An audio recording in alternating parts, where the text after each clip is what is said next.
Assalamualaikum warahmatullahi wabarakatuh. Sebelumnya saya ucapkan terima kasih atas waktunya kepada Bapak Dr. Jarod Tribowo Santoso SPD MSI dan juga teman-teman dari kelas Pendidikan Koperasi 2020A. Perkenalkan, kami dari kelompok 2. Di sini kami akan mempresentasikan mengenai dasar-dasar perpajakan. Sebelum membahas lebih lanjut, izinkan saya memperkenalkan anggota dari kelompok 2. Yang pertama ada saya sendiri, Putri Lestari. Yang kedua ada Vila Arfia. Yang ketiga ada Kun Afifatul Muna. Yang keempat ada Septi Bintari Harmiati. Dan yang kelima ada Dendi Prasetya Adi. Adapun sub pembahasan yang akan kita bahas nanti yaitu ada pengertian pajak, ciri-ciri pajak, fungsi pajak, perbedaan pajak dengan pungutan lain, sistem pemungutan pajak di Indonesia, teori pemungutan pajak, stelsel pajak, asas pemungutan pajak, dan yang terakhir ada tarif pajak. Baiklah, di sini saya akan menjelaskan materi yang pertama yaitu pengertian perpajakan.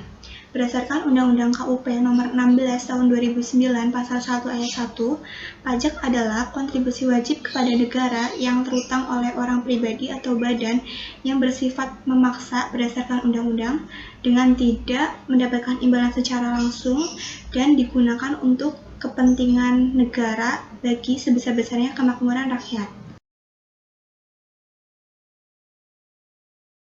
Ciri-ciri pajak. Ciri-ciri pajak yang pertama merupakan kontribusi wajib. Yang kedua adalah dipungut berdasarkan undang-undang. Yang ketiga adalah warga negara tidak mendapatkan imbalan balas jasa secara langsung. Yang keempat adalah dipungut oleh negara dan dapat dipaksakan. Dan yang terakhir, diperuntukkan bagi pengeluaran pemerintah. Fungsi pajak. Fungsi pajak yang pertama adalah fungsi anggaran. Untuk menjalankan tugas-tugas rutin dari negara dan melaksanakan pembangunan, negara membutuhkan biaya. Biaya ini dapat diperoleh dari penerimaan pajak.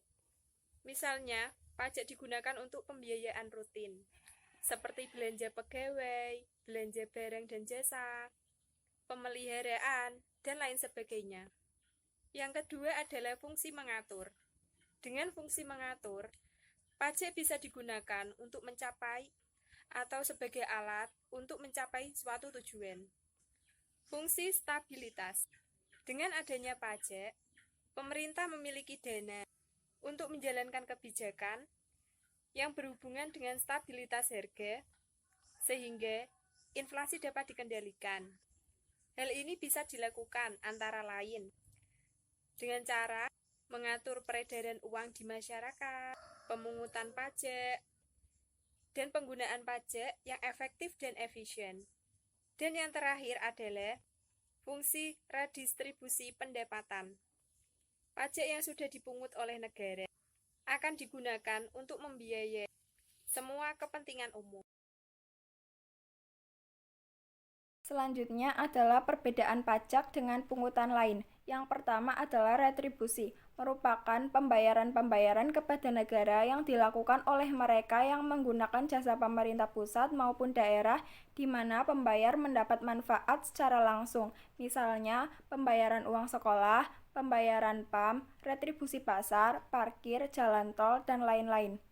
Yang kedua adalah cukai, merupakan pungutan yang dikenakan atas barang-barang tertentu yang telah ditetapkan pemerintah.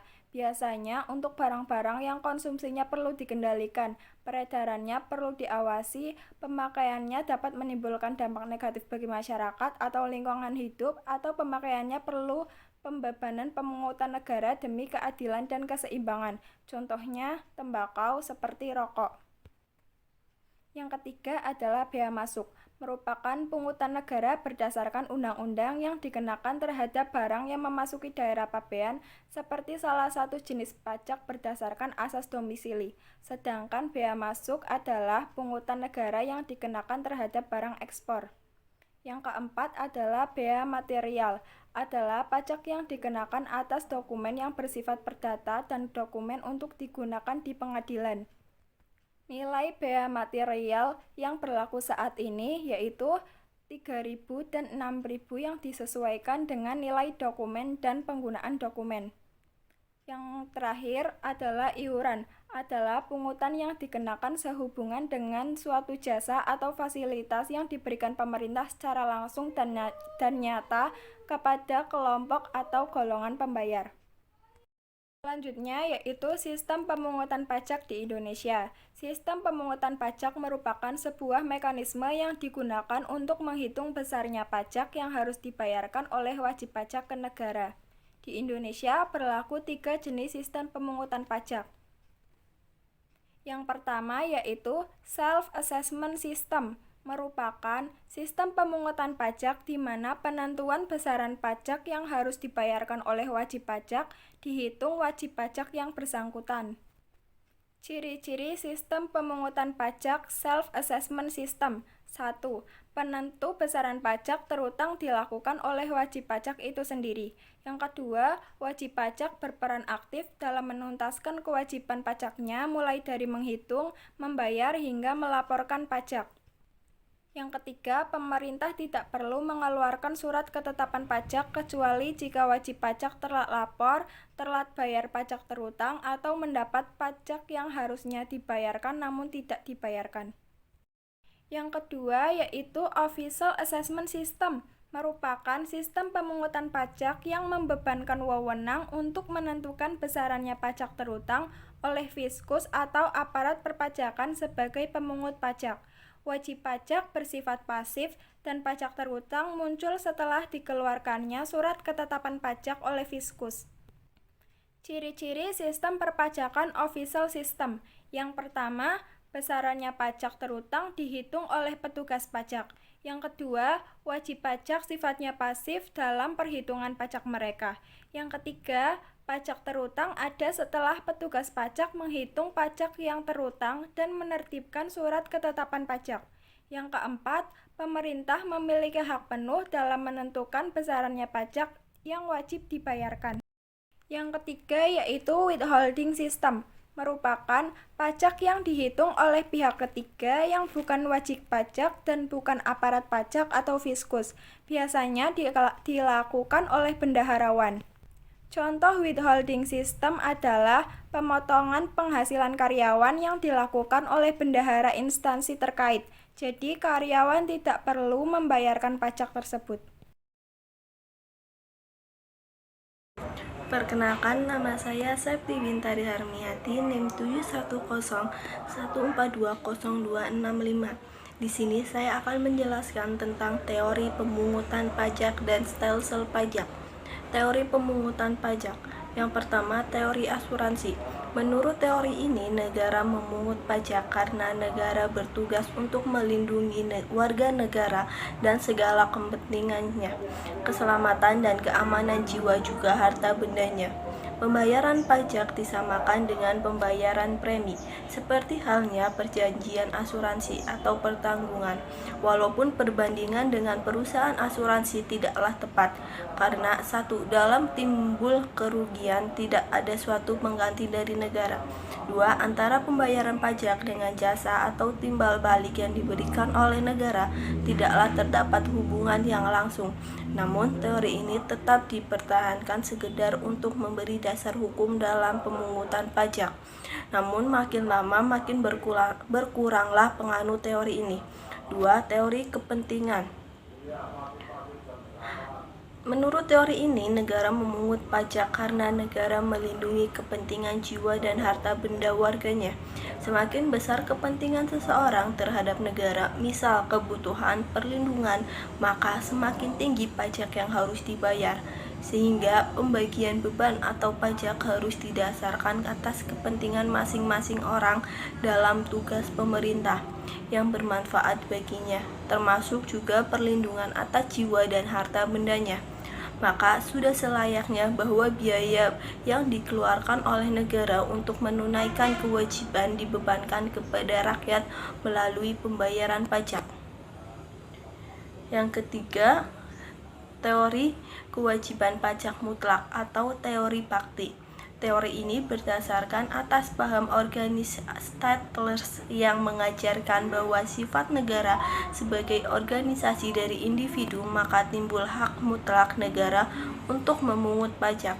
Teori bakti ini bisa dikatakan sebagai adanya perjanjian dalam masyarakat untuk membentuk negara di mana negara memimpin masyarakat serta adanya kepercayaan yang diberikan masyarakat kepada negara. Maka pembayaran pajak yang dilakukan kepada negara merupakan bakti dari masyarakat. Yang keempat, teori asas daya beli. Menurut teori ini, fungsi pemungutan pajak jika dipandang sebagai gejala dalam masyarakat dapat disamakan dengan pompa, yaitu mengambil gaya beli dari rumah tangga dalam masyarakat untuk rumah tangga negara dan kemudian menyalurkannya kembali ke masyarakat dengan maksud untuk memelihara hidup masyarakat dan untuk membawa ke arah tertentu. Yang kelima, teori daya pikul. Pokok pangkal teori ini adalah asas keadilan, yaitu tekanan pajak haruslah sama beratnya untuk setiap orang. Artinya pajak harus dibayar sesuai dengan daya pikul masing-masing orang. Pajak harus dipikul menurut daya pikulnya dan sebagai ukurannya dapat dipergunakan selain besarnya penghasilan dan kekayaan juga pengeluaran atau pembelanjaan seseorang. Teori ini sampai saat ini masih dipertahankan. Yang selanjutnya, stelsel pajak.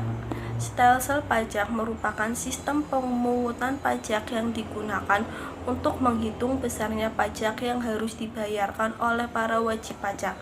Yang pertama, stelsel nyata atau real.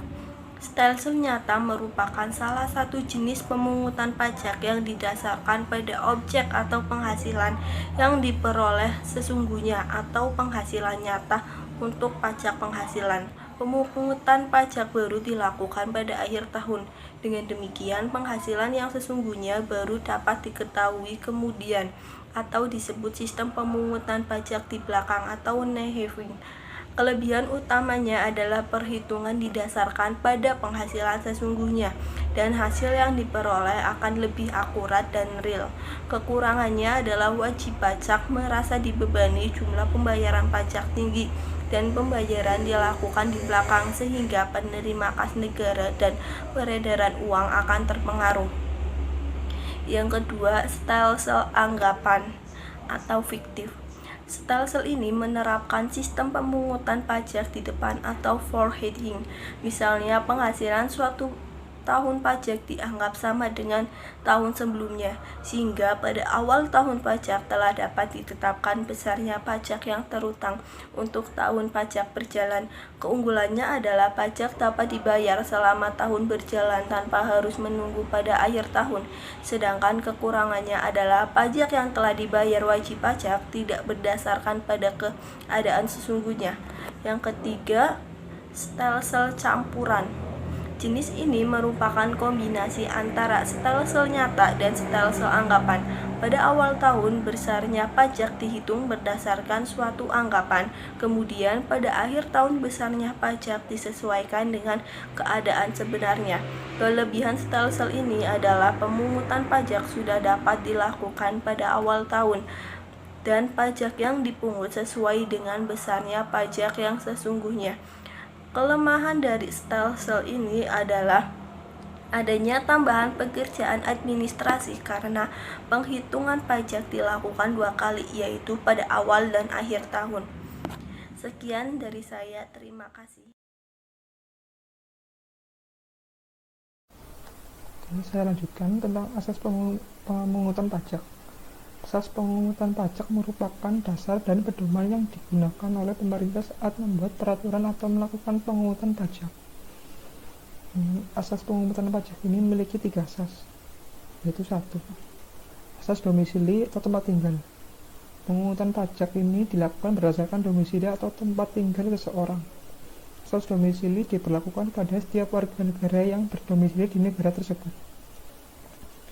Yang kedua adalah asas kebangsaan.